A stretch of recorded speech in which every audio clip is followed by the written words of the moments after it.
What's up everybody, and welcome to another episode of News Dose, where I keep you up to date with all of the latest gaming news. And we have a few games today that popped up in the news that is both surprising and very exciting, which has fans speculating on a possible new installment incoming. This includes both Dino Crisis as well as Nier, and I can't speak for you, but I would love for this to actually be true, so we will talk about that here in just a moment.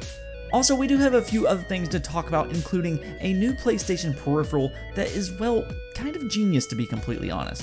And then you have the new PlayStation Now game lineup, as well as Xbox opening up a new secondary studio. So stay tuned for all that as well, but first things first, Dino Crisis and Nier. Well, first let's talk about Dino Crisis, and then we'll talk a little bit about Nier here in just a second, because there seems to be a rumor that pops up for Dino Crisis on a yearly basis. In fact, I posted a video just earlier this year about a Dino Crisis rumor, and it was supposed to be showing up at E3, which unfortunately, it didn't happen. It's like Capcom's own Banjo-Kazooie, where it seems so incredibly obvious that it should return, and there is enough fanfare for it that you would think it would come, so you just kind of cling to any rumor that you can and just hope it's true. However, this time Capcom themselves did trademark Dino Crisis along with several other games, including Cyberbots, Darkstalkers, and Techromancer. So yes, Capcom went on a bit of a trademark spree here, and that could be a sign of just doing their due diligence, and it's probably just a standard procedure, to keep their IP, but I have to be honest, I still do think that Dino Crisis Remake is very possible. And while this is just pure speculation, I'll tell you why I believe it could happen. For that matter, I would love to see Darkstalkers return as well, but for now I just want to speculate on Dino Crisis. So first off, we know that Capcom is looking to bring back some of their old games. That's not conjecture or rumor, that is a fact, as they did say that they were looking to revive dormant IP just earlier this year. So when you do hear that, you immediately think, what could they bring back? And while Capcom does have a very large library of games that they could bring back, hopefully both Dino Crisis and Darkstalkers is among these games to return, but I think we need to look at a trend in recent years, which is the Resident Evil remakes, and the success that they've had. So far, Capcom has remade Resident Evil 1, 0, and 2, which of course the second game was a huge success, so much so that it actually sold more than the original that debuted in 1998.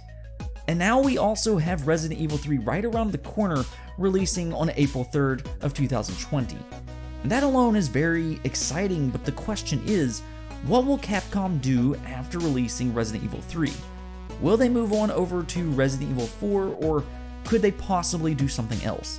And theoretically, they could do Resident Evil 4, though we can also debate that Resident Evil 4 may not necessarily need a remake because it still holds up incredibly well even today. I mean, you've seen an HD remake of it already, so will they do a remake?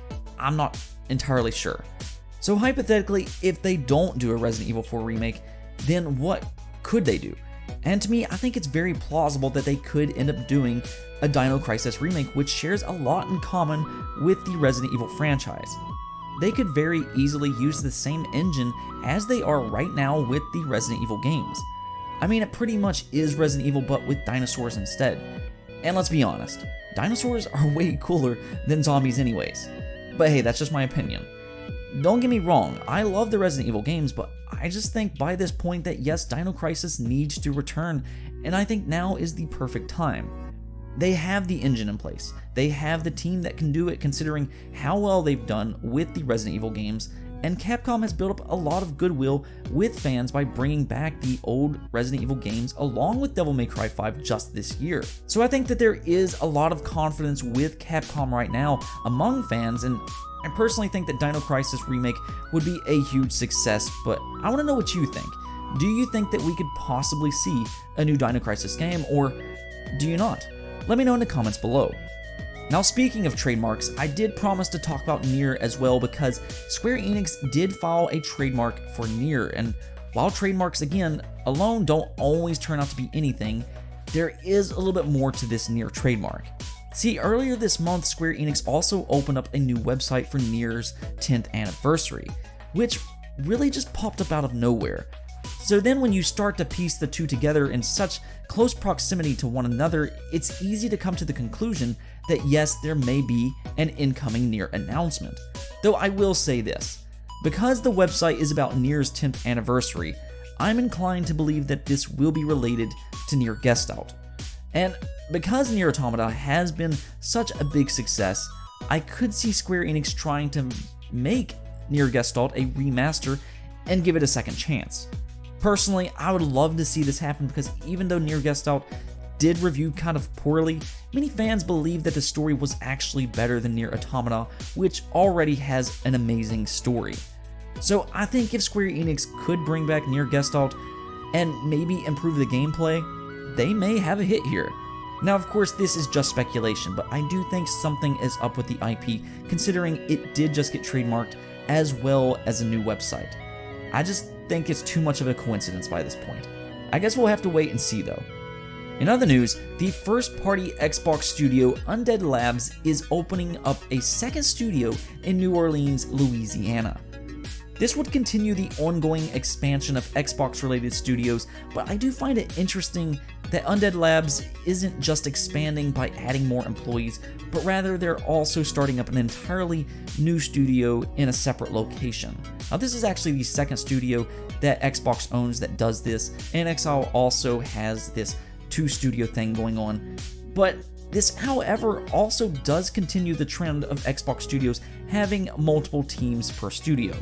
Almost every Xbox studio is working on multiple games, and even Ninja Theory, which has already announced 2 new games, which is Bleeding Edge and Hellblade 2, is supposedly working on a 3rd game as well. So when Phil Spencer and Matt Booty said recently that they have more games in development than they even know what to do with, I'm inclined to believe them.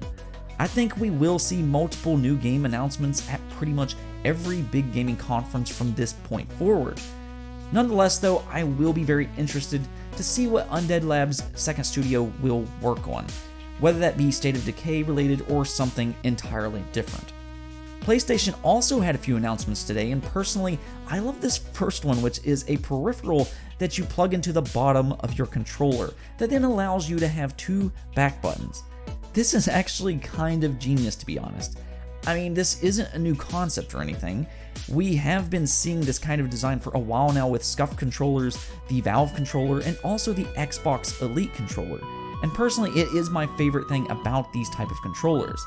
And for a while now, fans have been asking if PlayStation was going to do their own Elite controller themselves, but to this point, we haven't really seen one. But I will say with this peripheral, it does give you a cheap alternative. Now granted, these premium controllers like the Xbox Elite controller and SCUF controllers has a lot more features to them, but I still really like this peripheral, and personally, I would like to see both Nintendo and Xbox make a peripheral like this as well.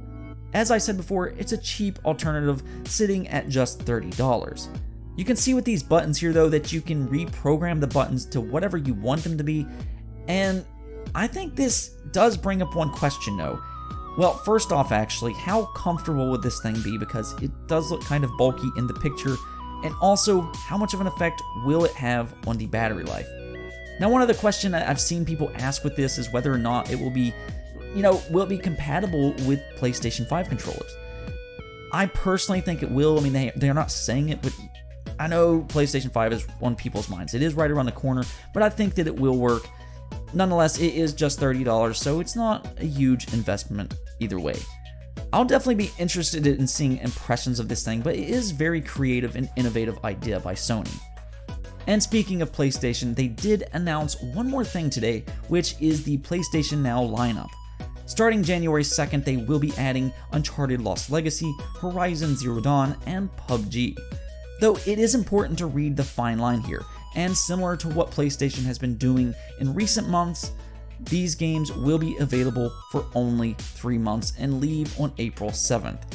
And actually, God of War, Uncharted 4, Grand Theft Auto 5, and Infamous Second Son will be leaving PlayStation Now on January 2nd.